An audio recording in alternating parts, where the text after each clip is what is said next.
కొన్ని సంగతులను మనము తరిచి చుట్టకు ప్రయత్నం చేస్తాం. ఎస్తేరు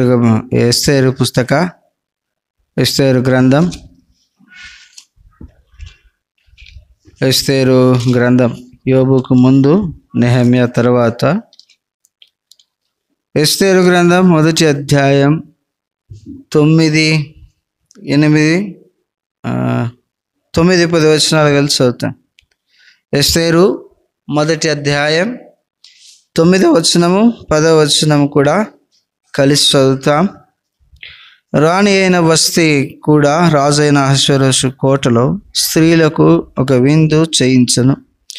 7వ దినమందు రాజు ద్రాక్షారసము తాగి సంతోషముగా నున్నప్పుడు కూడి వచ్చిన జనమునకు అధిపతులకును రాణి అయిన వస్తీ యొక్క సౌందర్యమును కనపరచవలని రాజ కిరీటము ధరించుకొనిన ఆమెను తన సన్నిధికి పిలుచుకొని వచ్చున్నట్లు.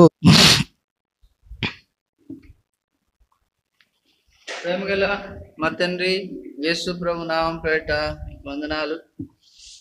సమయంలో ప్రభా ఒప్పుకోలు ప్రార్థన కొరకై మీ పాదముల చెంత చేరి వస్తున్నాం. ఈ సమయాన్ని మాకెంతో దీవెనకరంగా చేయి. మాతో మాట్లాడము, నన్ను మమ్మల్ని దర్శించము, గొప్ప కార్యం మా జీవితాల్లో జరిగించు. మీ వాక్యం మా జీవితాల్లో ఫలభరితం చేయమని సింహాసనాసీనుడైన యేసుక్రీస్తు వారి వైపు చూస్తూ మా జీవితంలో భౌతికమైన సంగతులు దేవా, మరి ఇంకా మిమ్మల్ని బాధ పెడుతున్న దుఃఖ పెడుతున్న సంగతులు ప్రభా మాలోండి తొలగించండి. వాక్యము అను అద్దములో మా ముఖములను చూసుకున్న వారమై మా యొక్క బలహీనతలు మా యొక్క రుగ్మతలు సరి చేసుకున్న వారమై ప్రభా మేము ఇక్కడి నుండి వెళ్ళటకు మాకు సహాయం చేయండి. ప్రభా దేవా తండ్రి, ఈ సమయాన్ని మాకు ఆశీర్వాదకరంగా చేయమని వేడుచు యేసు పరిశుద్ధ నామమున ప్రార్థన చేసి వేడుచున్నాము తండ్రి.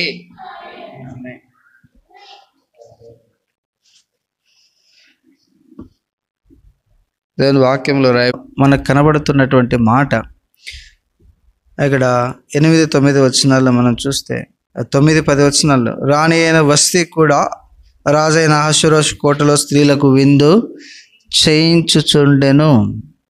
ఈ భాగం మనందరికీ తెలుసు. వస్తీని గురించి ఎంతమందికి తెలుసు? వస్తీని గురించి ఎంతమందికి తెలుసు? వస్తీని గురించి మీకున్న అభిప్రాయం ఏంటి? ఏనప్పా బైబిల్ వస్తా ఎల్వా? బైబిల్ వత్తినా? వస్తీని గురించిన అభిప్రాయం ఏంటి? బైబిల్ చదివే వాళ్ళందరూ చెప్పచ్చు. చెప్పు. సండే స్కూల్ స్టూడెంట్ చెప్తారండి, చెప్పండి, చెప్పు. వస్తీని గురించిన అభిప్రాయం ఏంటి? చాలాసార్లు ఏమనిపిస్తుంది అంటే, రాజు పిలిస్తే ఆమె రాలేదు కాబట్టి ఆమె రాజ్యానికి రాజరికం చేయటానికి రాణిగా ఆమె పనికిరాదు అనే ఆలోచన చేసి ఒక మాటలో కొట్టేస్తాం. వాస్తవంగా వస్తీ అన్న మాటకు సౌందర్యవతి అని అర్థం. వస్తీ అన్న మాటకు అర్థం ఏంటి అంటే సౌందర్యవతి లేదా సుందరమైనది అని అర్థం.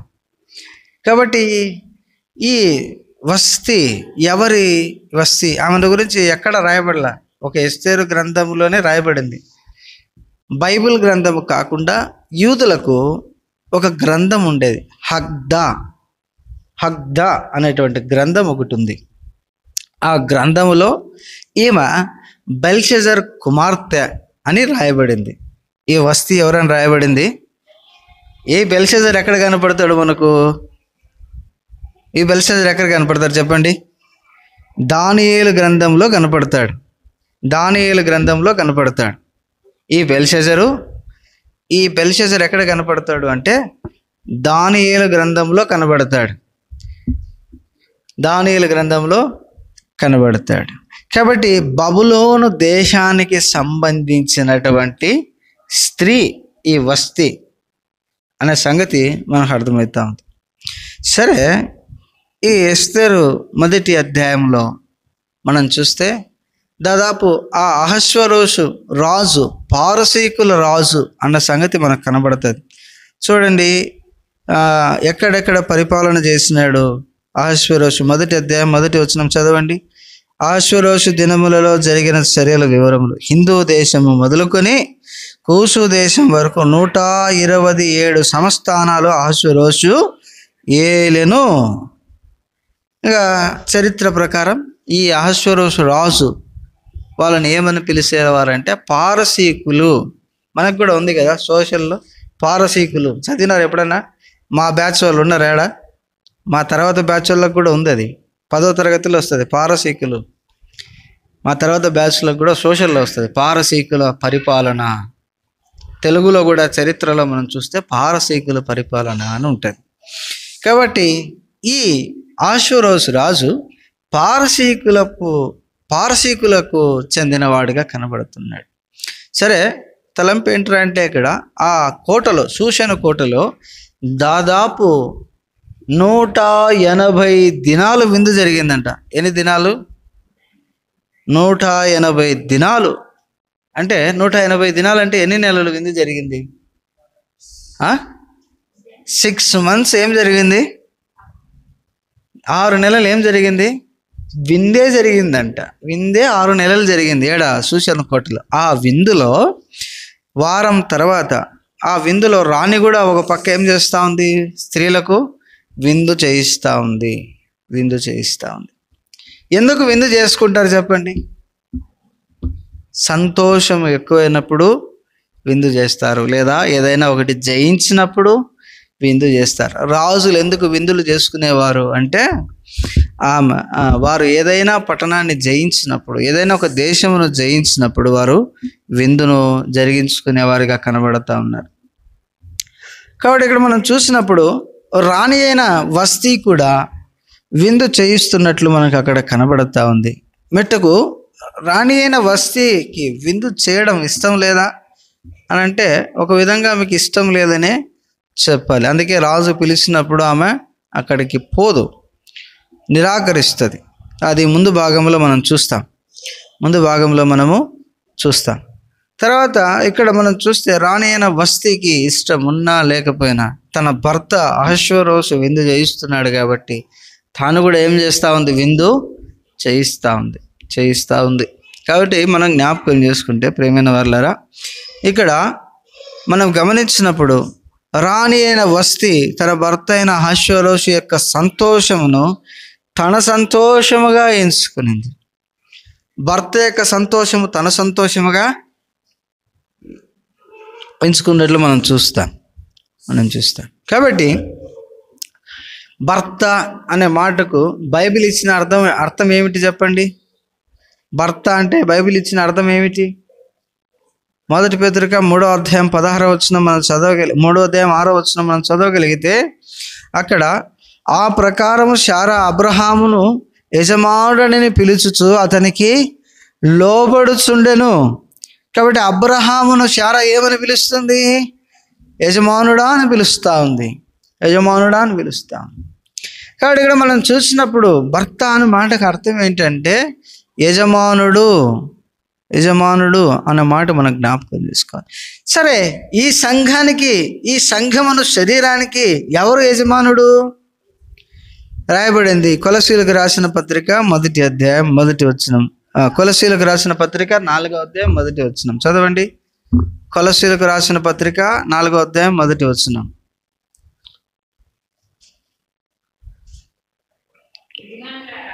యజమానులారా, పరలోకములో మీకును ఉన్నాడని ఎరిగి న్యాయమైనది. కాబట్టి ఎక్కడున్నాడంట మన యజమానుడు? పరలోకములో ఉన్నాడు. ఆ యజమానుడు పైన ఉన్నవాడు మన యజమానుడు. అందుకే రాయబడింది సంఘమునకు ఆయన శిరస్సై ఉన్నాడు. ఆ సంఘము ఆయన శరీరము. ఈ సంఘానికి యజమానుడు, శిరస్సు ఎవరు? ప్రభువైన యేసు. కాబట్టి సహోదరుడా సహోదరి, వస్తీని మనం జ్ఞాపకం చేసుకోగలిగితే తన యజమానుని సంతోషాన్ని ఆమె సంతోషముగా ఎంచింది. తన యజమానుని సంతోషము కొలది ఆమె కూడా తన సంతోషముగా భావించి ఆ సంతోషాన్ని ఇతరులకు పంచగలిగింది. ఈరోజు మన యజమానుడు పరలోకములో ఉన్నాడు. ఆయన సంతోషమును మనం సంతోషముగా ఎంచగలుగుతుంటున్నామా? అర్థమవుతుందా? చాలాసార్లు దేవుని సంతోషం వేరే, మన సంతోషాలు వేరే. ఇది ఒప్పుకోలు ప్రార్థన కాబట్టి ఈ ఫ్లోలో వెళ్దాం. దేవుని సంతోషం వేరే, మన సంతోషము వేరే. కాబట్టి దేవునికి దేంట్లో సంతోషం, మన యజమానునికి దేంట్లో సంతోషం, మనం ఏం చేస్తే ప్రభువుకు సంతోషం చెప్పండి. దేనిని బట్టి ప్రభు మన విషయంలో సంతోషిస్తాడు? లూకా సువార్త 15వ అధ్యాయం 7వ వచనం చదువుతారా? లూకా సువార్త 7:15 ఎవరైనా ఒకరు.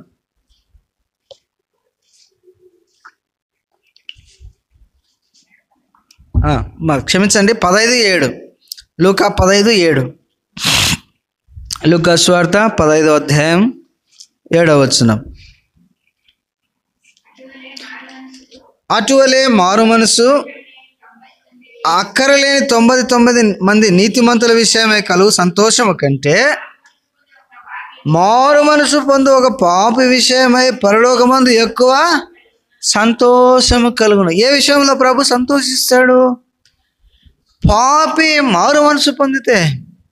ಒಬ್ಬ ಪಾಪಿ ಬದಲಾವಣೆ ಕರ್ತನ ಏನು ಮಾಡುತ್ತಾನಂತೆ, ಕರ್ತನಿಗೆ ಏನಾಗುತ್ತಂತೆ? ಸಂತೋಷ ಉಂಟಾಯಿತು. ಇಲ್ಲಿ ನೋಡುವಾಗ ఇక్కడ మనం చూసినప్పుడు పరలోకములో ఒక పాపి మారు మనసు పొందితే పరలోకములో దేవునికి సంతోషం. ఒక పాపి ఎట్లా మారు మనసు పొందగలడు అని అంటే మనం జ్ఞాపకం చేసుకుంటే, వారు మారు మనసు పొందాలి అంటే ఎవరో ఒకరు అతనికి ఏం చెప్పాలా? సువార్త చెప్పాలి. కానీ మనం సువార్త చెబుతున్నాం లేదా సువార్త చేస్తున్నాం అంటే దేవుని సంతోషాన్ని అధికంగా చేయటానికి ప్రయత్నం చేస్తున్నాము అని అర్థం. చూడండి, ఒకవేళ మనం ఒక దినం సువార్త చెప్పలేకపోయాము అని అంటే దేవుని సంతోషాన్ని ఏం చేస్తున్నాం? ఏం చేస్తున్నాం చెప్పండి? దొంగలిస్తున్నాం. ఇంకా మనం చూస్తే సువార్త చెప్పకపోతే నాకు శ్రమ అని ఎవరన్నారు?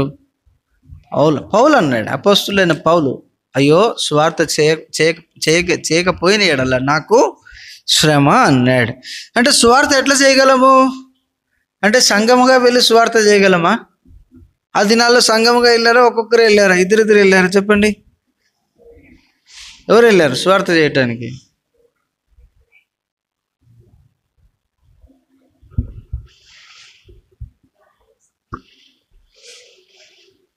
మోసే గేట్ ఒకటి లాక్ చేసి రాపది గాలి కొట్టుకుంటాం. కాబట్టి మనం చూసినప్పుడు సువార్త చేయట్లేదు అని అంటే దేవుని సంతోషమును దొంగిలిస్తున్నామని అర్థం. కాబట్టి మనం ఒకటి జ్ఞాపకం చేసుకోవాలి, ఏంటి అంటే గనక, ప్రభువా ఈ దినము నేను ఒక్కరికైనా ఏం చెప్పాలా? సువార్త చెప్పాలి. రోజు పొద్దున లేస్తానే ఈ ప్రార్థన మనం చేయాలా. ఏమని ప్రార్థన చేయాలా? ప్రభువా ఈ దినం నేను ఎవరికి సువార్త చెప్పాలా? సువార్త చెప్పడం అంటే అదేదో గొప్పగా చెప్పడం కాదు. ప్రభు మన జీవితాల్లో ఏం చేశాడో, మనం ఏం అనుభవించామో అదే సువార్త చేయటం. కాబట్టి ఈ వస్తి తన భర్త యొక్క సంతోషాన్ని తన సంతోషముగా ఎంచి అది అనేకులకు ఏం చేస్తూ ఉందామా? విందు చేస్తూ ఉంది, ఆ సంతోషాన్ని పంచుతూ ఉంది. కాబట్టి మనము నిజముగా మన యజమానుని సంతోషంలో భాగం తీసుకునే వారం అయితే గనక మనము మన యజమానుని యొక్క సంతోషమును భాగం తీసుకునే వారంగా మనం ఉంటే మనం పొందుకున్నటువంటి సంతోషకరమైన సువర్తమానమును అనేకులకు తెలియజేయాలి. అందుకే లూకా సువార్త రాయబడి ప్రజలందరికీ కలగబో మహా సంతోషకరమైన సువర్తమానం నేడు మీకు తెలియజేయుచున్నాను అని అన్నాడు. కాబట్టి ప్రియమైన వారలారా, మనం చూస్తే సువార్త చేయటం ద్వారా దేవునికి ఏం కలుగుతుంది? సంతోషం కలుగుతుంది. కాబట్టి ఇప్పుడు మనకు ఒక ప్రశ్న ఇవ్వబడింది. ఏంటంటే కనుక, గొర్రె పిల్లల్ని కంటదా, కాపరి పిల్లల్ని కంటడా? గొర్రె పిల్లల్ని కంటడా, పిల్లల్ని కంటదా, కాపరి కంటడా పిల్లల్ని? గొర్రె కంటది. అంటే దాని అర్థం ఏంటి? విశ్వాసులమైన మనం ఏం చేయాలా?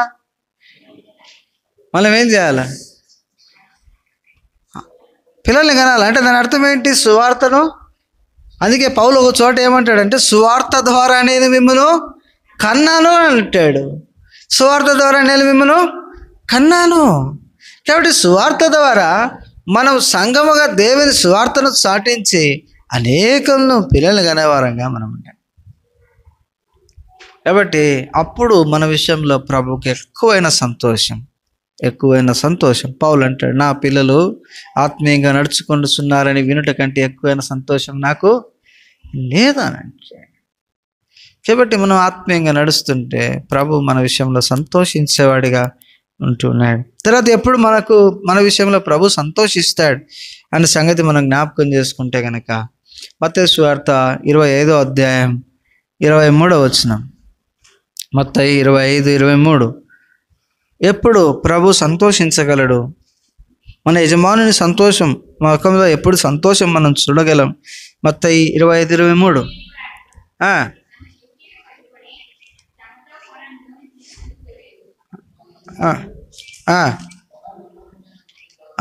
బలా నమ్మకమైన మంచి దాసుడా, నీవి కొంచెములో నమ్మకముగా ఉంటుంది కనుక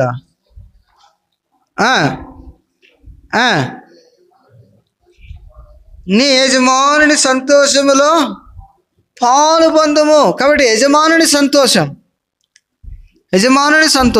ఎప్పుడు యజమానుని సంతోషం?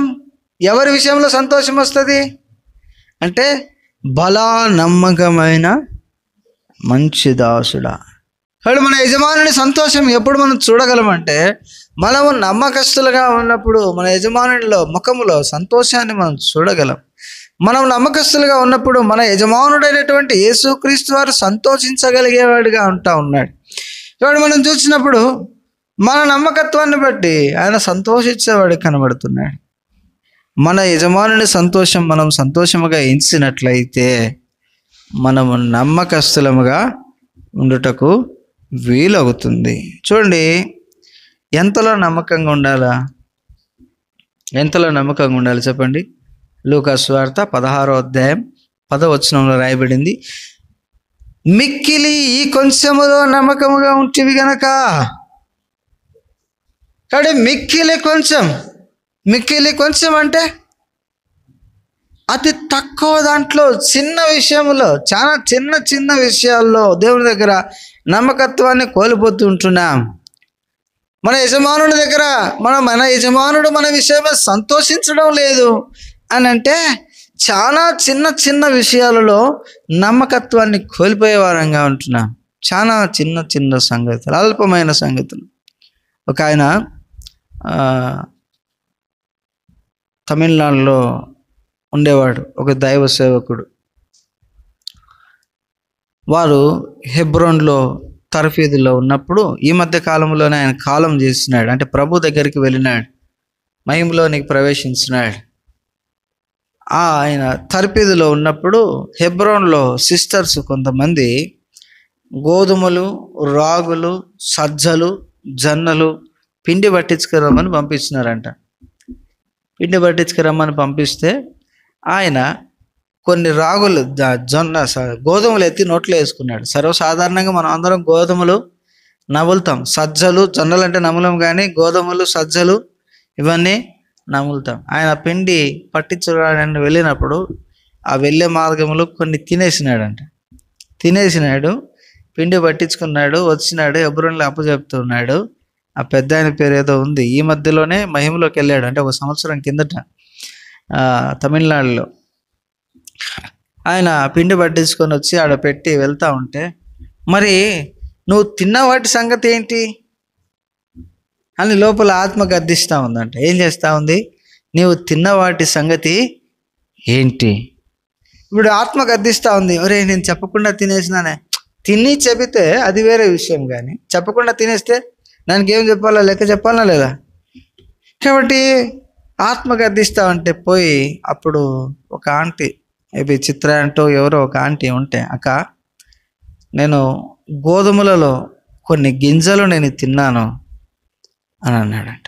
సరే తింటే తిన్నావులేవయ్యా, ఇప్పుడు ఏమైంది దాని గురించి ఎందుకంటే, లేదక్క నాకేం చేస్తూ ఉంది, లోపల ఆత్మ గద్దిస్తూ ఉంది, మనస్సాక్షి గద్దిస్తూ ఉంది. ఇక్కడ కొంచెంలో నమ్మకంగా ఉండటం. దాదాపు భక్సింగ్ గారు కూడా తన రూమ్లో కొన్ని చాక్లెట్స్ ఉండేవంట. ఆయనకి ఎప్పుడైనా షుగర్ డౌన్ అయినప్పుడు తినేయడానికి పెట్టుకునేవాడంట.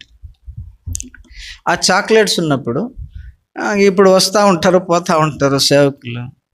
అట్లా వచ్చిపోయినప్పుడు ఒక ఆయన చూసి వారం అయింది, 10 రోజులైంది, ఆడ చాక్లెట్లు అట్లే ఉన్నాయి, దాన్ని తగలడం లేదు, భక్ష్యంగారు తినడం లేదు, ఎవరు తగలడం లేదు.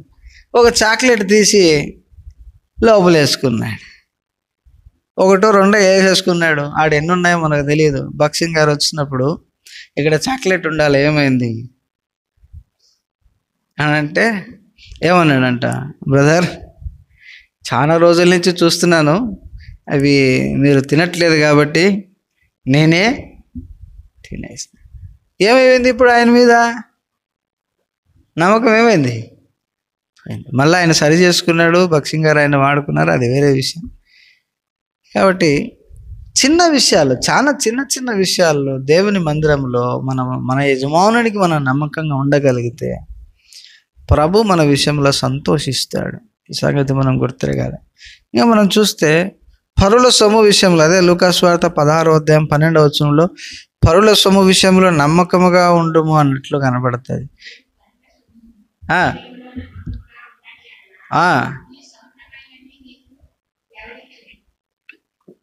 అంటే పరుల సొమ్ము విషయంలో కూడా ఎట్లుండాలా?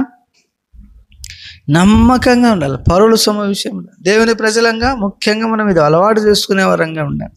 తర్వాత సామెతల గ్రంథం 11వ అధ్యాయం 13వ వచనం చూస్తే నమ్మకస్తుడు ఎలా ఉంటాడు? నమ్మకమైన స్వభావం గలవాడు సంగతి దాచును. నమ్మకమైన స్వభావం గలవాడు సంగతి దాచును. అంటే ఏది సంఘానికి అవసరం, ఏది సంఘానికి అవసరం లేదు, ఏది మన ఆత్మీయ క్షేమానికి ఉపయోగపడుతుంది, ఏది మన ఆత్మీయ క్షేమానికి ఉపయోగపడదో ఆ సంగతులను దాచిపెట్టే వారముగా మనం ఉండాలి. మనం అన్ని బట్టబయలు చేస్తున్నామంటే మనలో ఏం లేదని అర్థము, నమ్మకత్వము లేదు అని అర్థం. తర్వాత మనం చూస్తే అదే సామెతలు 13:17 రాయబడింది, నమ్మకమైన వాడు మంచి ఔషధం వంటివాడు. నమ్మకస్తుడు ఎలాంటి వాడు? మంచి ఔషధం వంటివాడు. కాబట్టి మన విషయంలో ప్రభు సంతోషించాలంటే మనలో ఈ స్వభావం ఉండాలి. తర్వాత సామెతలు 28:20 రాబడింది, నమ్మకమైన వానికి మెండైన దీవెనలు కలుగును. కాబట్టి మెండైన దీవెనలు కలుగుతాయి నమ్మకంగా ఉంటే. మొదటి కొరింథీ పత్రిక 4వ అధ్యాయము 2వ వచనంలో గృహ నిర్వాహకులలో ప్రతి వాడును నమ్మకమైన వాడు ఇండుట అవశ్యము అని అంటాడు. గృహ నిర్వాహకులు అనే మాట దగ్గర మనం చూస్తే స్టీవర్డ్స్ అని రాయబడింది. స్టీవర్డ్స్ అంటే పనివారు, జత పనివారు, సహ పనివారు. దేవుని సేవలో పరిచర్య చేస్తున్న మనం, అయ్యా వింటున్నారా బ్రదర్స్ సిస్టర్స్ కూడా వినాలా, జత పనివారు స్టీవర్డ్స్, గృహ నిర్వాహకులు, జత పనివారు, పరిచర్య చేస్తున్న వారు ఎలా ఉండాలా? నమ్మకస్తులుగా ఉండాలా. దేవుని ఇంటిలో నమ్మకంగా దేవుని సేవలో పాల్పొందేవారంగా ఉండాలి. అన్ని కుడికలలో, అన్ని పరిచర్యలలో పాలు పొందుతూ మనం రావలసిన వారంగా మనం ఉంటూ ఉన్నాం. తర్వాత మనం చూసినప్పుడు నమ్మకమైన వారు బైబిల్ గ్రంథంలో కొంతమంది లిఖించబడ్డారు. ఎవరెవరు చెప్పండి పేర్లు? నమ్మకస్తులని వారి పేరుకు ముందు తర్వాత ఉంది. ఎవరెవరు చెప్పండి ఎవరెవరు నమ్మకస్తులు?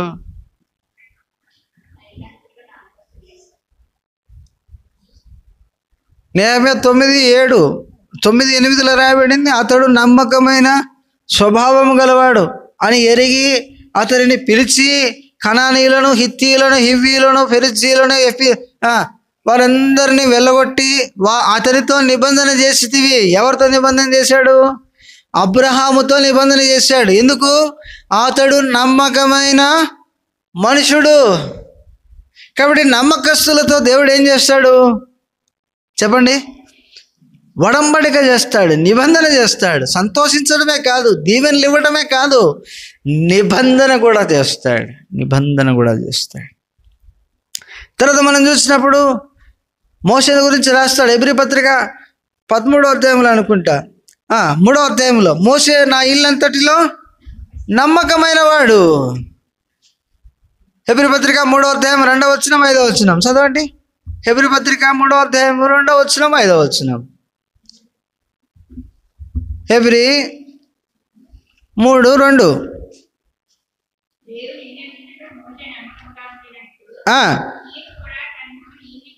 దేవుడు కాబట్టి మోసే దేవుని అంతటిలో నమ్మకముగా ఉండెను. 5వ వచనం చదవండమ్మా. మోసే పరిచారకుడై ఉండి దేవుని ఇల్లంతటిలో నమ్మకముగా ఉండెను. కాబట్టి మోసే పరిచారకుడుగా ఎంచుకున్నాడు. నమ్మకస్తులకి దేవుని పరిచర్య అప్పగించబడుతుంది. కాబట్టి మనం ఆత్మీయంగా నమ్మకంగా ఉంటే ప్రభు మన విషయంలో సంతోషించి పరిచర్య బాధ్యతలు అప్పగిస్తాడు. సేవ విస్తారంగా ఉంది. ముందు జరగబో సంగతులకు లేదా ముందు కలగబో సంగతులకు మోసే ఎట్లున్నాడంట? జ్ఞాపకార్థముగా ఉన్నాడు. అంటే రాబోయే సంగతులను గురించి మోసే అక్కడ మోసే రాబోయే ప్రభువైన యేసును గురించి ప్రస్తావించడానికి ఆయనకు సాదృశ్యంగా అక్కడ మోసే కనబడుతుంటున్నాడు. తర్వాత మనం చూస్తే కొలస్సీలకు రాసిన పత్రిక 1వ అధ్యాయం 7వ వచనం 8వ వచనంలో ఎపఫ్రా నమ్మకస్తుడు అని రాయబడుతుంది. తర్వాత తిమోతి పత్రికలో పౌలు 1వ అధ్యాయంలో తన పరిచర్యకు నమ్మకస్తునిగా ఎంచి అనే మాటలు మాట్లాడతాడు. పౌలు నమ్మకంగా ఉన్నాడు. ఆ తర్వాత మనం చూస్తే కనుక కొలస్సీలకు రాసిన పత్రికలో తూకికు నమ్మకస్తుడిగా కనబడుతూ ఉంటున్నాడు దేవుని సేవలో. కాబట్టి ఎంతలో నమ్మకంగా ఉండాలా? కొంచెంలో నమ్మకంగా ఉండాలా? నమ్మకంగా ఉండడానికి మెండైన దీవెనలు ఉన్నాయి. దేవుడు వారి విషయంలో సంతోషిస్తాడు, వారితో నిబంధన చేస్తాడు, వారికి పరిచర్య బాధ్యతలు అప్పగిస్తాడు. ఆ తర్వాత మనం చూస్తే ఎంతవరకు నమ్మకంగా ఉండాలా? ఇదే ప్రశ్న. ఎంతవరకు నమ్మకంగా ఉండాలా? ఎక్కడుంది ఆ మాట?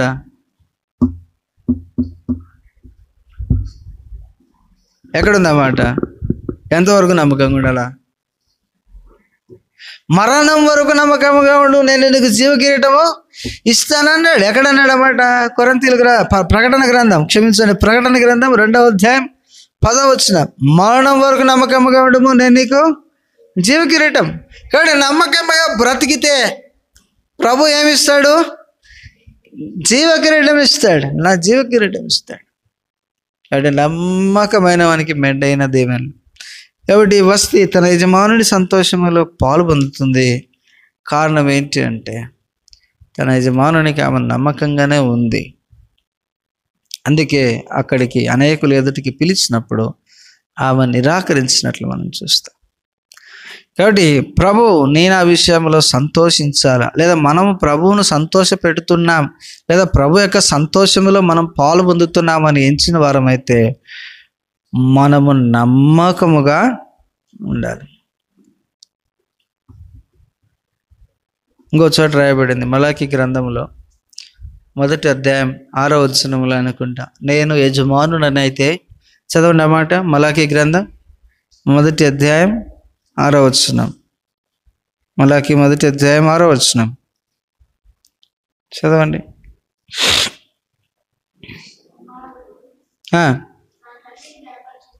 కుమారుడు తండ్రిని గణపరుచును కదా.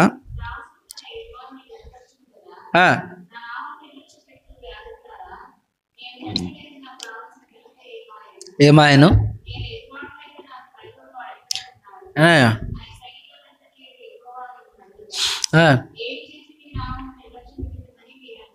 కాబట్టి ఇక్కడ మనం చూస్తే నేను యజమానునైతే నాకు రావలసిన ఘనత ఇక్కడ నేను నేను యజమానునైతే, నేను తండ్రినైతే నాకు భయపడేవాడు ఎక్కడా? అంటే ప్రభువు మన యజమానుడైతే మనం ఆయనకి ఏం చేయాలా? భయపడవలసిన వారంగా ఉంటున్నా. అందుకే రాయబడింది, భయభక్తులు కలిగి యెహోవాను సేవించుడి, లేని ఎడల ఆయన కోపించును. దేవుని సేవించే విషయంలో ప్రియ సోదరుడా సోదరి, భయము భక్తి ఎంత అవసరం. ఈనాడు సంఘాల్లో మనం చూసినప్పుడు దేవుని ఎడల భయము భక్తి కానరాని దినాల్లో మనం ఉన్నాం. నాటి దినాల్లో మేము చిన్నతనంలో ఉన్నప్పుడు దేవుని మందిరంలో ఎంతో భయభక్తులతో కూడిన వాతావరణం. దినాల్లో విచ్చలవిడితనం, అంటే దేవుడు అంటే ఏం లేదు, భయం లేదు, లెక్కలేనితనం. వస్తే వస్తాం, పోతే పోతాం అన్నట్టు ఉంటుంది. వస్తున్నా కూడా మమ్మల్ని అడగకూడదు, మమ్మల్ని మాట్లాడకూడదు కదా. కాబట్టి అంటే దేవుని సన్నిధిలో చూడండి ఆనాడు ఎంత భయపడ్డాడో. మనము సమూయేలు మనం చూస్తే ఆ చిన్నవాడు వెళ్ళి ఏం చేసినాడంటే వాడు అప్పుడు అక్కడనే రొక్కినాడు. కాబట్టి ప్రియమైన సోదరుడా సోదరి, దేవుడు మన యజమానుడైతే మనం ఆయనకు భయపడాలి. తర్వాత ఈ వస్తీ విషయానికి వస్తే ఆమె తన యజమానుడి సంతోషంలో పాల్పొందుతుంది. రెండవది, ఎప్పుడు మనం సంతోషపరచగలం, ఎప్పుడు మనం ప్రభువును సంతోషపరచగలం అని అంటే లూకా 10:18 ఒక మాట రాయబడి ఉంటుంది. చూడండి, లూకా 10:18. ఆయన సాతాను మెరుపువలే ఆకాశం నుండి పడుట చూచి తిని. కాబట్టి ఇక్కడ మనం చూస్తే ఇక్కడ మనకు అర్థమయ్యే సంగతులు ఏంటంటే, సాతానికి ఏమొచ్చింది? సాతాను ఏమైపోయాడు? త్రోయబడ్డాడు, మెరుపు వలె పడదోయబడ్డాడు. ఇక్కడ మనం చూసినప్పుడు ఎప్పుడు సంతోషం అంటే, శత్రువు అపజయం పొందినప్పుడు దేవుడు మన విషయంలో సంతోషిస్తాడు.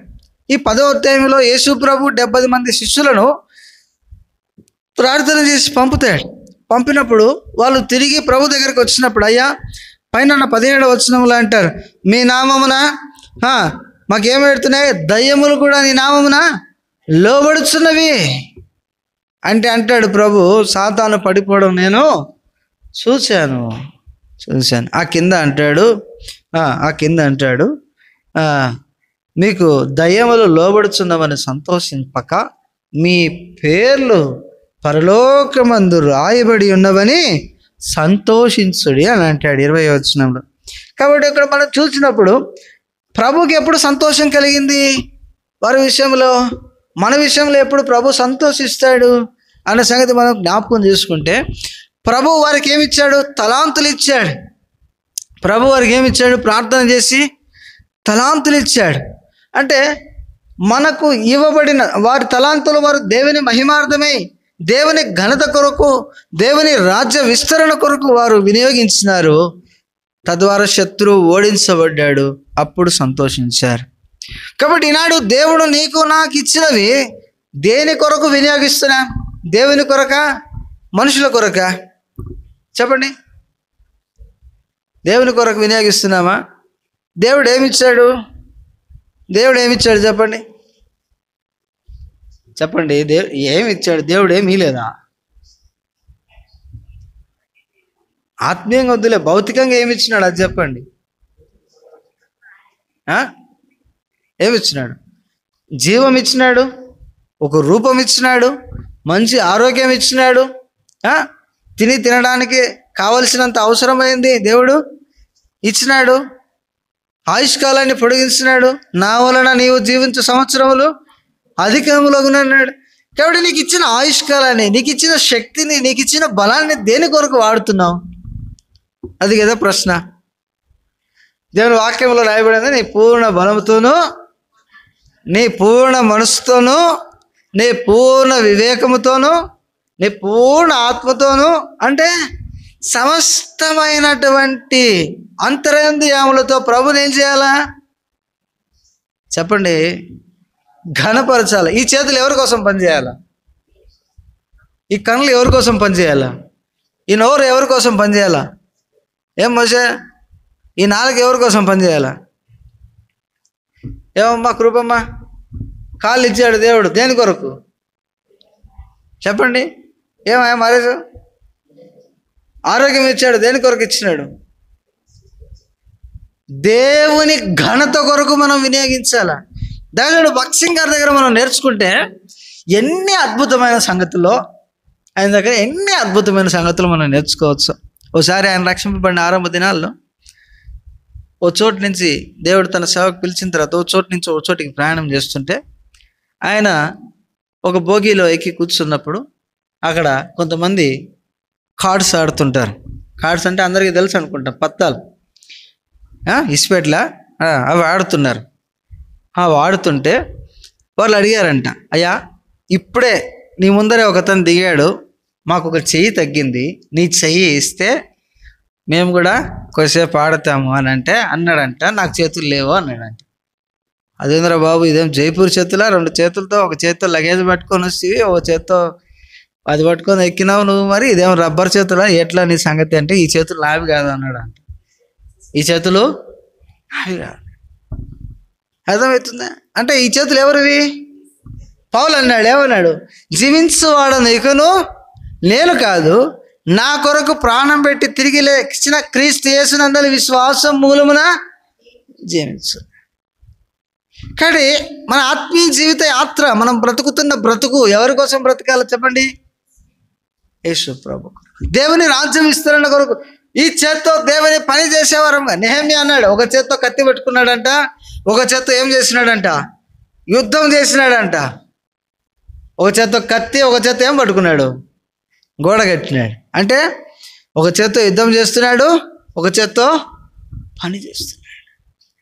అంటే శక్తి వంచన లేకుండా దేవుడు మనకిచ్చినటువంటి తలాంతులను, మౌలిక వసతులను దేవుని కొరకు వాడబడటం దేవుని ఉద్దేశం. చాలాసార్లు మన ఆరోగ్య విషయంలో కూడా దేవుడు ఎంతో సహాయం చేస్తుంటాడు. అయితే మనం ఏం చేయాలా? దేవుని ఘనత కొరకు వాడాల. కాబట్టి అలాగూ శిష్యులు వాడారు. అట్లా వాడినప్పుడు దేవుడు వారికి ఇచ్చిన తలాంతులు ఏవైతే ఉన్నాయో, కొంతమందికి ప్రార్థనా వరం ఇచ్చాడు. ఇప్పుడు ఆత్మీయంగా వస్తాం. కొంతమంది 70 మంది శిష్యుల్లో ప్రార్థన చేసేవాళ్ళు ఉన్నారు, వాక్యం చెప్పేవాళ్ళు ఉంటారు, పాటలు పాడేవాళ్ళు ఉంటారు, తర్జుమా చేసేవాళ్ళు ఉంటారు, సువార్త చెప్పేవాళ్ళు ఉంటారు. అర్థమవుతుందా? కొంతమంది స్వస్థపరిచే వాళ్ళు ఉంటారు. ఇప్పుడు వీరందరూ కలిసి ఏం చేయాలా? ఎవరి కొరకు వాడాలా తలాంతులు? దేవుని కొరకు వాడాలా. నువ్వు ప్రార్థన చేసేదాన్ని ప్రార్థన చేయకుండా ఓడితే శత్రువు ఓడిపోతాడా? అర్థమవుతుందా? ఇప్పుడు ఆ 70 మందిలో వారు చేయాల్సిన పని చేసేటను బట్టి ప్రభు ఏం చేశాడు? సాతాను పరలోక మేఘంలోండి మెరుపోలే పడిపోవడం చూసినాడు దేవుడు, ప్రభు అయిన యేసు. ఇప్పుడు మనం ప్రార్థన చేయకపోతే సాతాను పడిపోతాడా? రోమా 16:20 నెరవేర్చబడుతుందా? ఏముంది అక్కడ? సమాధానకర్త యొక్క దేవుడు సాతానును మీ కాళ్ళ క్రింద శీఘ్రముగా చితక దొక్కించును అన్నాడు. ఎప్పుడు పడిపోకపోతే ప్రభు ఎట్లా సంతోషిస్తాడు? కాబట్టి ప్రార్థించేవారు ఏం చేయాలా? ప్రార్థించాలా. వాక్యం చెప్పేవారు వాక్యం చెప్పాలా, పాటలు పాడేవారు పాటలు పాడాలా, తర్జుమా చేసేవారు తర్జుమా చేయాలా. అంటే మనకి ఇవ్వబడినటువంటి తలాంతులు మనం ప్రభు కొరకు వాడగలిగితే, దేవుని ఘనత కొరకు వాడగలిగితే, శత్రువుకు సిగ్గు, దేవునికి ఏమొస్తుంది? సంతోషం. ఇప్పుడు షునేమి పట్టణస్తురాలు ఉందండి. షునేమి పట్టణస్తురాలు తీయాల్సిన అవసరం లేదు, జస్ట్ మీకు చెప్తాను. ఆమె విషయము మనం జ్ఞాపకం చేసుకుంటే, ఆమె ఏది దాచుకోలే. ఆమె ఏమన్నా దాచుకునిందా? దాచుకునిందమ్మా? ఏమన్నా దాచుకునిందా? ఏమి దాచుకోలే. అయ్యా, మన ఏదో వచ్చుచూ పోచున్నవాడు భక్తి గల దైవజనుడిని నేను ఎరుగుదును కాబట్టి మేడగదిలో తనకు ఒక గది ఏర్పాటు చేసింది, ఆయనకు కావలసిన వసతులు ఇచ్చింది. అంటే తనకున్నటువంటి వసతిలో దేవుని కొరకు దేవుని భాగం ఇచ్చింది, దేవుని ఘనపరిచింది. దేవుడు ఆమె విషయంలో సంతోషించాడు. ఆమెకున్న నింద దేవుడు తొలగించేశాడు. ఏంటి ఆమె నింద? గొడ్రాలు, సంతానం లేదు, నింద తొలగించబడింది. ఆమె సంతోషించింది, ప్రభు యొక్క సంతోషాన్ని చూసినాం. కాబట్టి దేవుని సంతోషమును మనం చూడగలిగితే మన సంతోషాన్ని కూడా దేవుడు ఫిల్ చేస్తాడు. తర్వాత లూకా సువార్త 15వ అధ్యాయం, ఎప్పుడు ప్రభు మన విషయంలో సంతోషిస్తాడు అనే దానికి చూసుకుంటాం. 15వ అధ్యాయం 6వ వచనము, 9వ వచనం, 23వ వచనం.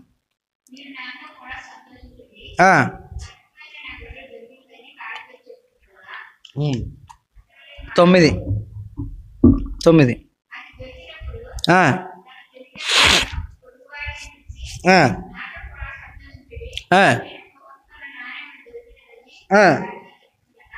కాబట్టి నేను పోగొట్టుకున్నా. 23 క్రొవ్వైన పశువును తెచ్చి వధించుడి, మనము తిని సంతోషపడదాము. ఇక్కడ సందర్భం 3 సందర్భాలు ఏంటంటే పోగొట్టుకున్నవి తిరిగి దొరికినాయి. ఎప్పుడు ప్రభు సంతోషిస్తాడు అని అంటే, మనం తప్పిపోయిన స్థితిలో ఉంటేనే ప్రభు సంతోషించాడు. తిరిగి సమకూర్చబడ్డప్పుడు ప్రభు సంతోషిస్తాడు. తప్పిపోయిన స్థితిలో ఉంటే ఆయనకు సంతోషం లేదు. మనం తిరిగి సమకూర్చబడడం ద్వారా ప్రభు సంతోషించేవాడిగా ఉంటున్నాడు. చాలాసార్లు మనం తప్పిపోయిన సందర్భాలు ఏవేవి చెప్పండి? మనం తప్పిన సందర్భాలు ఏమి గుర్తున్నాయా? మందిరానికి వచ్చే విషయంలో తప్పిపోతాం. ఫస్ట్ మందిరానికి వచ్చే విషయంలో తప్పిపోతాం. రెండవది ఏ విషయంలో తప్పిపోతాం? ప్రార్థించే విషయంలో తప్పిపోతాం, పరిచర్య చేసే విషయంలో తప్పిపోతాం, దేవుని సన్నిధిలో విశ్వాసంలో ఉండటం తప్పిపోతాం, దేవుని కొరకు నీతిగా బ్రతికే విషయంలో తప్పిపోతాం. ఇక్కడ ఏమైనా పెట్టుకోవచ్చు, ఇన్ఫినిటీ. తప్పిపోయాడు అని అంటే అన్ని విషయంలో. ఒకడు ధర్మశాస్త్రం అంతయు గైకొని ఒక ఆజ్ఞలో తప్పిపోయిన ఎడల వాడు ధర్మశాస్త్రం అంతటిని గురించి అపరాధి యగును అని రాయబడింది. చదివినారా లేదా మాట? చదివినారా లేదా? అంటే దేవుని విషయాల్లో ఒక్క విషయంలో తప్పిపోతే అంటే అబ్బా నేను ఈ ఒక్క విషయంలో తప్పిపోయాను అని అనుకుంటే లేదు, అన్ని విషయాల్లో ఏం చేయబడ్డాం? తప్పిపోయబడ్డాం. సాయంత్రము నేను ఆంటీతో మాట్లాడుతూ ఉంటే, అవకాశం ఇవ్వకూడదు బ్రదర్, అవకాశం ఇస్తే ఏమవుతుంది, అది అట్లనే దూరం అయిపోతాం. దేవునికి దూరం అవ్వడానికి ఏమి ఇవ్వకూడదు? చోటు ఇవ్వకూడదు బ్రదర్. ఒకవేళ ఇస్తే అది అలాగే వెళ్ళిపోతూ ఉంటాయి. కానీ ఒక్కసారి ఒక విషయంలో తప్పేయమంటే అన్ని విషయాల్లో తప్పిపోతూనే ఉంటాయి. కాబట్టి నువ్వు తప్పిపోయిన స్థితిలో, నీవు నేను తప్పిపోయిన స్థితిలో ఉంటే దేవునికి ఇష్టంలే. సమకూర్చబడటంలో దేవునికి ఇష్టం. ఈ రాత్రి సమకూర్చబడటానికి దేవుడు ఇచ్చాడు. ఏంటి?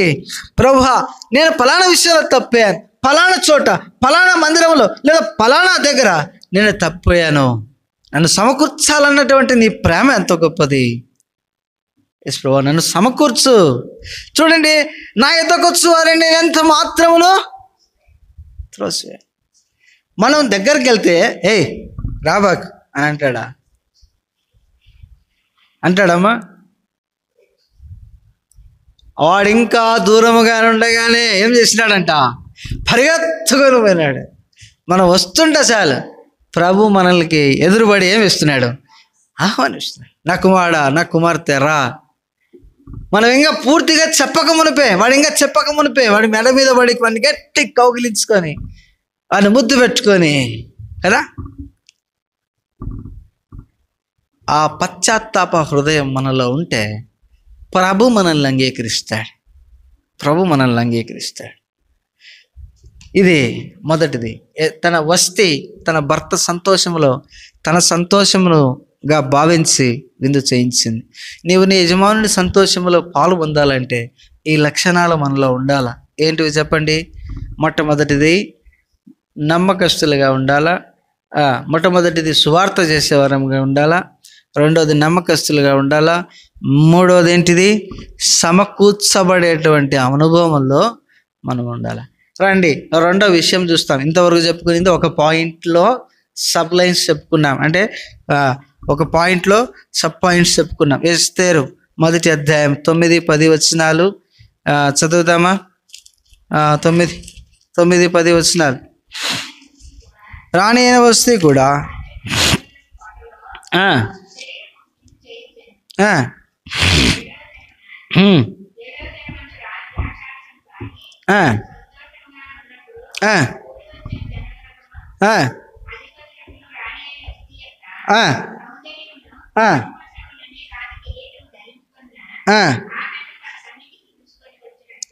పన్నెండు వచ్చిన చదవండి. రాణి అయిన వస్తే నపుంసకుల చేత ఇవ్వబడిన రాజాజ్ఞ ప్రకారం వచ్చుటకు ఒప్పకపోగా రాజు మిగిలా కోపగించెను, అతని కోపము రగులుకొనెను. కాబట్టి ఇక్కడ మనం చూస్తే రాజు తన భార్య యొక్క సౌందర్యమును అనేకులు ఎదుటి చూపించాలనుకున్నాడు. దాదాపు ఆ సమయంలో ఆయన ఎట్లున్నాడు? రాజుకు ఉండాల్సినటువంటి విచక్షణ ఆయనకు లేకుండా పోయింది. వాస్తవంగా ఒక స్త్రీ తన సౌందర్యాన్ని తన భర్తకు మాత్రమే చూపించాలి లేదా అనేటువంటి తాపత్రయం, అనేటువంటి భావన కలిగి ఉంటుంది. కానీ ఈ రాజు అయినటువంటి అహష్వేరోషు మత్తుడై తన భార్యను అనేకుల ఎదుట ప్రదర్శనకు పెట్టాలనుకున్నాడు. వాస్తవంగా బైబిల్ గ్రంథం కూడా ఏం చెప్తా ఉంది? 45వ కీర్తన 11వ వచనంలో, ఈ రాజు నీ ప్రభువు, అతడు నీ సౌందర్యమును కోరినవాడు. కాబట్టి షూలమితి కూడా అంటాడు, నేను నల్లని దానినైనను ఏం చేసినాడట? నా సొలొమోను ఏం చేసినాడట? ప్రేమించినాడంట.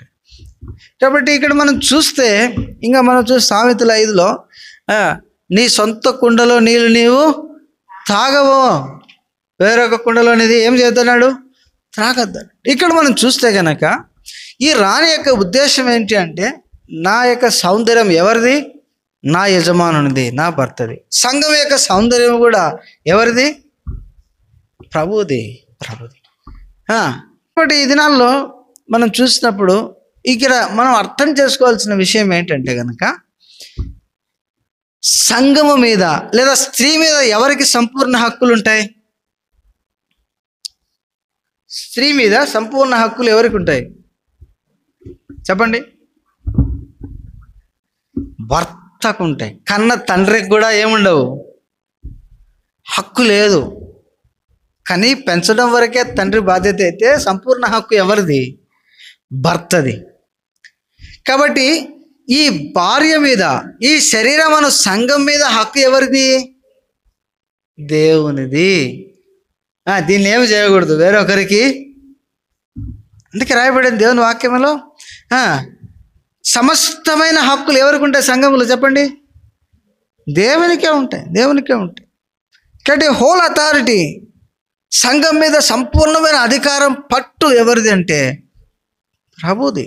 అందుకే ఆయన శిరసత్వం.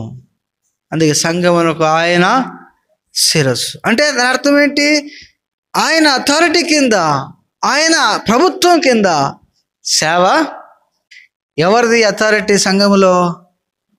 దేవుని అథారిటీ. దేవుని సంఘములో దేవుని సేవ జరగాల. కాబట్టి మనం కోరుకోవాలి ఏంటంటే, ప్రభువా నీ ప్రభుత్వము, నీ శిరసత్వము, నీ అధికారము, నీ ఆధిపత్యం మా మీద ఉండునుగాక. చాలాసార్లు దేవుని శిరసత్వమును దాటి, దేవుని అథారిటీని దాటి బయటికి వెళ్తాం, వేరొకరికి పట్టం కడతాం, తద్వారా ఎంత నష్టపోతున్నాం. అందుకే రాయబడింది, నీ సమస్త ప్రవర్తన ఎంతటి మీద ఆయన అధికారమునకు ఒప్పుకొనుము. సమస్త ప్రవర్తన అంతటి మీద దేవుని అధికారానికి మనం ఒప్పుచెప్పుకోవాలి. ఈ మాట మనకేం జ్ఞాపకం చేస్తుంది? ఎందుకు నిరాకరించింది వస్తే అంటే, నా సౌందర్యం అందరికీ చూపించేది కాదు. అంటే నా పైన సంపూర్ణ హక్కులకి ఎవరికి? రాజైన అహశ్వరోషు మాత్రమే. మన మీద సంపూర్ణమైన హక్కు ఎవరికి ఉంది? ఎవరికి అథారిటీ ఉంది చెప్పండి? యేసు ప్రభువుకు మాత్రమే మన మీద సంపూర్ణ అధికారం. అప్పుడు మనం ఆయన అథారిటీ కింద, ఆయన అధికారం కింద, ఆయన ప్రభుత్వం కింద, ఆయన శిరసత్వం కింద మనం ఉంటే ఎన్ని ఆత్మీయ మేలులు చూస్తామో. సంఘమునకు ఆయన శిరస్సు, ఆ శరీరం ఆయన సంఘం. చదవండి ఎఫెసీ 1:23. ఎఫెసీ 1:23. ఎఫెసీయులకు పత్రికే 1వ అధ్యాయ 23వ వచనం. ఆ సంఘము ఆయన శరీరము, సమస్తమును పూర్తిగా నింపుచున్నవాని సంపూర్ణత ఉన్నది. సమస్తమును పూర్తిగా నింపుచున్నవాని సంపూర్ణత. కాబట్టి సంఘములో పూర్తి అథారిటీ ప్రభుది ఉంటే సమస్తము పూర్తిగా ఏం చేస్తాడు? నింపుతాడు. కాబట్టి ఈ మాట మనం జ్ఞాపకం చేసుకోవాలి. ఏంటంటే కనుక, ప్రభువా నీ అధికారం క్రిందికి మమ్మను తీసుకో. చాలాసార్లు మనం ఎట్లా ఉంటామంటే, మనుషుల అథారిటీ కోరుకుంటాం, దేవుని అథారిటీ కాదు. ఎవరిది కోరుకుంటాం? మనుషుల అథారిటీ కోరుకుంటాం. దేవుని అథారిటీ మనకు కావాలి.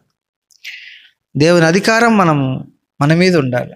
దేవుని శిరసత్వం మన మీద ఉండాలి. దేవుని ప్రభుత్వం మన మీద ఉండాలి. అప్పుడు ఆత్మీయంగా మనం ఫలించటం, ఎదగటం, దేవుడు కొత్తగా ఉన్న వాటిని ఇలా తీర్చటం మనం చూస్తాం. చివరిగా 3వది చూస్తాం రండి. ఎస్తేరు గ్రంథం 1వ అధ్యాయం 12వ వచనం 14వ వచనం.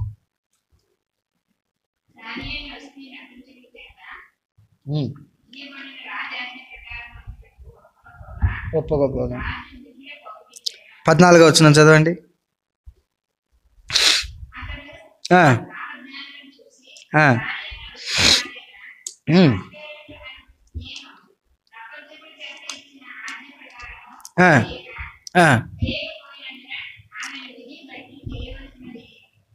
కాబట్టి ఇప్పుడు రాజు ఆజ్ఞకు తిరస్కారం చూపింది. రాజు ఆజ్ఞకు తిరస్కారం చూపితే ఈ నపుంసకులు పోయి అన్నారు, అయ్యా రాజా, నీ భార్య అయినటువంటి రాణి అయిన వస్తీ నీ మాటకు లెక్క చేయలేదు కాబట్టి ఇప్పుడు ఆమెతో ఉన్న వారందరూ రాజ్యంలో స్త్రీలందరూ ఏం చేస్తారు? తమ భర్తలకు ఏం చేస్తారు? తిరుగుబాటు చేస్తారు. ఒకడు రాజు ఆజ్ఞకు తిరస్కారం చూపితే ఏం చేయాలనో, సంప్రదాయం ఏంటో దాని ప్రకారం ఆమెకు చేయండి అంటాడు. ఇప్పుడు ఈమె పోకపోటును బట్టి నష్టపోతుంది. ఏమవుతుంది? నష్టపోతుంది, ఇబ్బందులు పాలవుతుంది అని తెలిసినా ఏం చేయట్లేదు, ఏమా వెళ్ళట్లేదు. ఈ మాట మనకి ఏం జ్ఞాపకం చేస్తుంది అని అంటే, ఆమె నష్టపోతుందని తెలుసు, రాజ్యం మీద ఉన్నటువంటి రాజ్యంలో ఉండి ఆమెను వెలివేస్తారని తెలుసు, బహిష్కరిస్తారని తెలుసు. ఎన్ని తెలిసినా కూడా, దాని యొక్క పర్యావసనం ఎంతో తెలిసినా కూడా తన మనసు ఏం చేసుకోలేదు, ఆమె త్రిప్పలేదు. మనమైతే ఏం చేస్తామంటే, పోతే పోయింది కదా. ఇప్పుడు రానున్న దినాలు అలాంటివే. నీకు రేషన్ కావాలన్నా ఏం వేయించుకోవాలప్పా? ముద్ర వేయించుకోవాలా? హాస్పిటల్లో చూపించుకోవాలా? ఏముండాలా? ముద్ర ఉండాలేడా? ఇప్పుడు ఉన్నవి అంతా అదే, 1 కార్డు, 1 నేషను, 1 రూపీ కదా, 1 కరెన్సీ అంతా ఏమవుతుంది ప్రపంచం అంతా. ఇప్పుడు రానున్న దినాల్లో అదే. నువ్వు చేయకపోతే నీకేముండదు. ఇప్పుడు ఏం చేయాలా? ఏమిలే, యేసు ప్రభు పక్కన పెడితే పోతుంది అబ్బా, ఏముండదు. అంతేనా? నా పిల్లల విషయమే నేను భయపడుతూ ఉంటా. ప్రభా, నేను ఉన్న రోజులు బాగానే ఉంటుంది, నేను పోయిన తర్వాత వాళ్ళు సాతానుకు లోబడిపోతారేమో ప్రభా. ఎన్నిసార్లు అనుకుంటాను నా మనసులో. నేను ఇంకా ఈ ప్రార్థన చేసుకోండి నా మనసులో. ఏమని? నాతో పాటే నా పిల్లల్ని కూడా తీసుకో ప్రభా. ఎందుకు చెప్పండి? ఎక్కడ ప్రలోభపడిపోతారో, ఎక్కడ మనసు మార్చేసుకుంటారో. రాబోయే దినాలు చెడ్డవి. కాబట్టి వస్తు ఎంత కఠినమైన పరిస్థితులు ఎదుర్కొంటా అని తెలిసినా తన మనసు ఏం చేయలేదు, మార్చుకోలే. విశ్వాస యాత్రలో, క్రైస్తవ జీవితంలో ఓ విశ్వాసికి ఉండాల్సిన లక్షణం ఏంటంటే స్థిరమైన మనసు. స్థిరమైన మనసు లేకపోతే ఏమవుతుంది? కీర్తన 1వ అధ్యాయంలో రాయబడింది, దుష్టులు అలాగునుండక గాలికి చెదరగొట్టు పొట్టు వలె. పొట్టుకేముండదు, స్థిరత్వం ఉండదు. నేను శ్రమల పాలవుతానని తెలిసినా స్థిరంగా ఉన్నింది. మనసు మార్చుకోలే.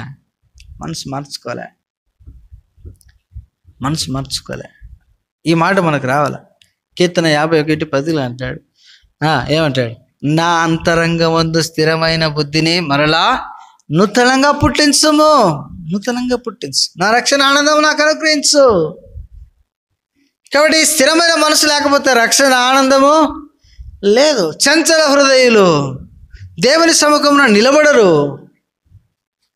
ద్విమనస్కుడై అట్టివాడు దేవుని యొద్ద నుండి ఏమైనా దొరుకునా అని ఏం చేయకూడదంట? ఆశపడకూడదు. స్థిర మనస్సు ఉండాల. 2 గాలికి చెదరగొట్టే పొట్టు వలె మనం ఉండరాదు. సామెతలు 15:7 చదవండి, చూసుకొని ముందుకెళ్దాం. సామెతలు 15:7.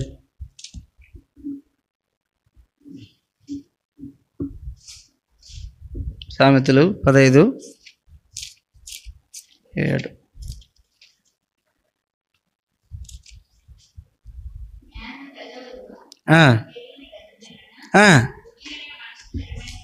బుద్ధిహీనుల మనసు స్థిరమైంది కాదు. బుద్ధిహీనుల మనసు ఎట్లాంటిది కదంట?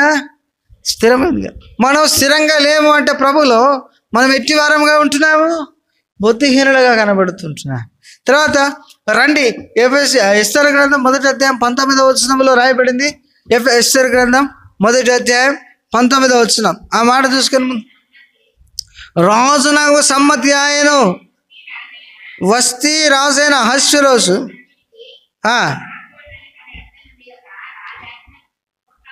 పుట్టవలెను.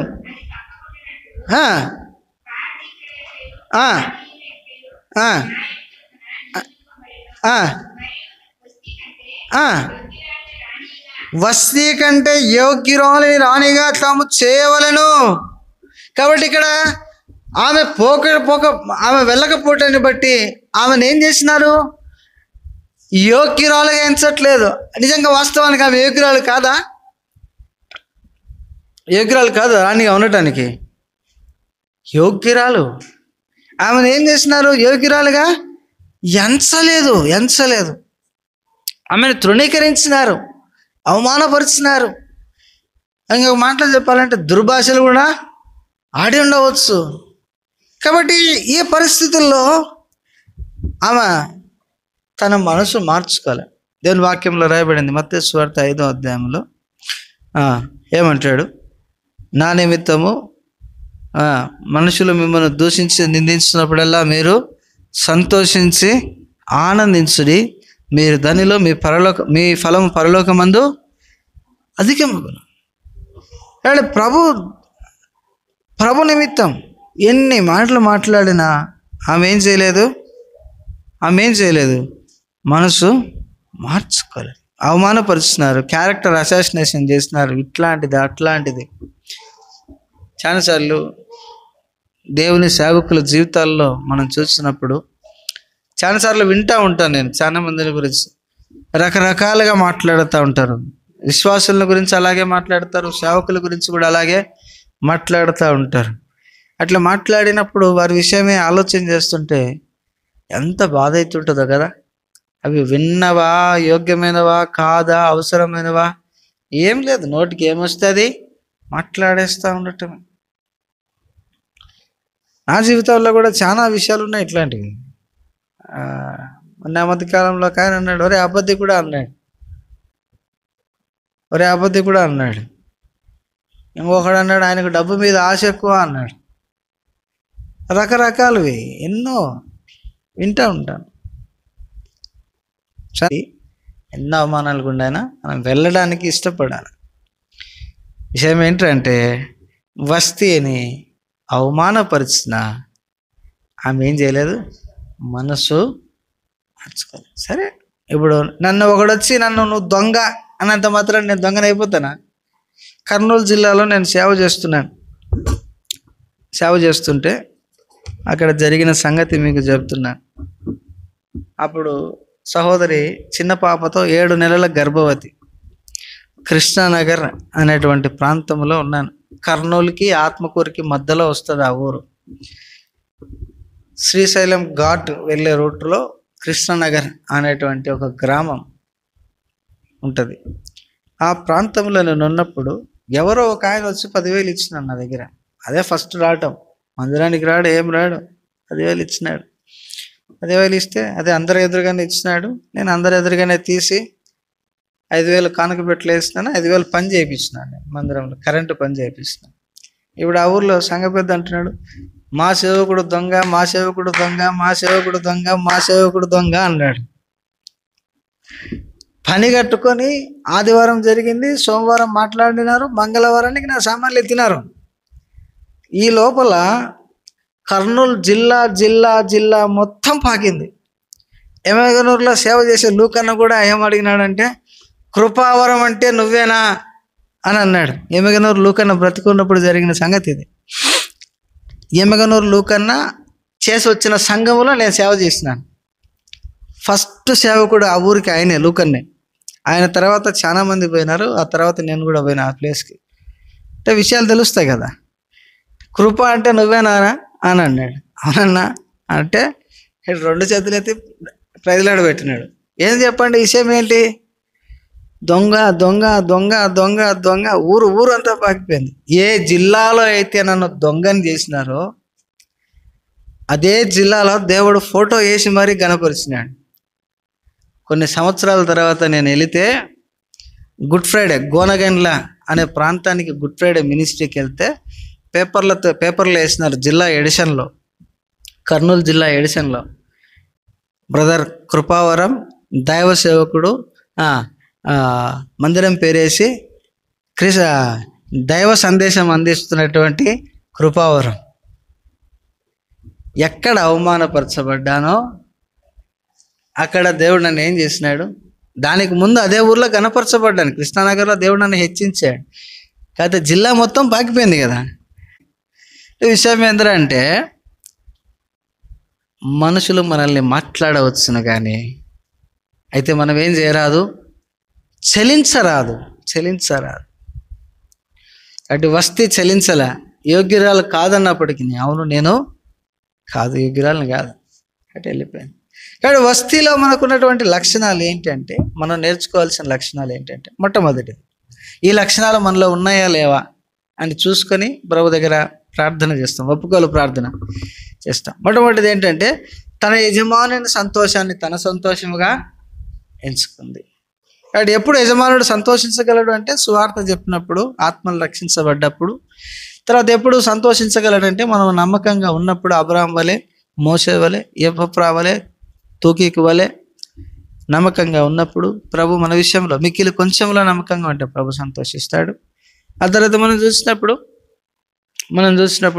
ఎప్పుడు ప్రభు నమ్మకంగా ఎప్పుడు సంతోషంగా ఉండగలడు ప్రభు అంటే,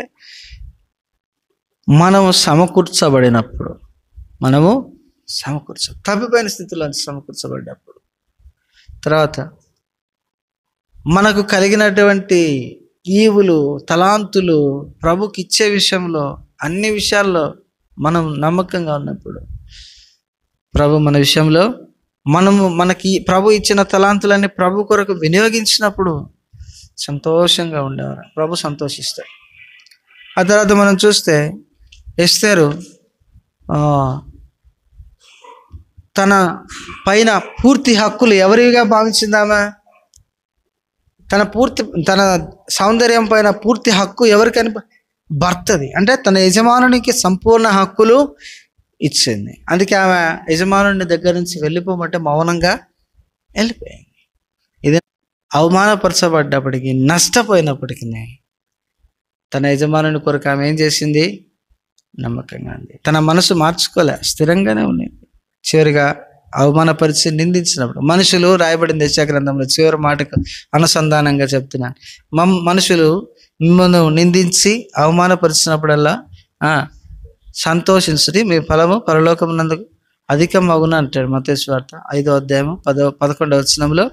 తర్వాత యెషయా గ్రంథంలో కూడా అంటాడు, మనుషుల మాటలకు భయపడకుడి, జడియకుడి. మనుషులు మాట్లాడతారు, మీరు వారి మాటలకు భయపడద్దు, చెడియొద్దు అంటాడు. కాబట్టి ఈ వాక్య ప్రకారం మనం ఉన్నామో లేదో మనల్ని మనం పరీక్ష చేసుకొని, ఒకవేళ అలాగూ లేకపోతే ఈ మాసం ఆరంభంలో దేవుడు గొప్ప అవకాశం ఇచ్చాడు, సరి చేసుకొని వస్తీ వంటి ఆత్మీయ స్థితిలోనికి, స్థానంలోనికి మనం రావాలని ప్రభు కోరుతూ ఉంటున్నాడు. దేవుడి ఈ మాటలను దీవించును గాక.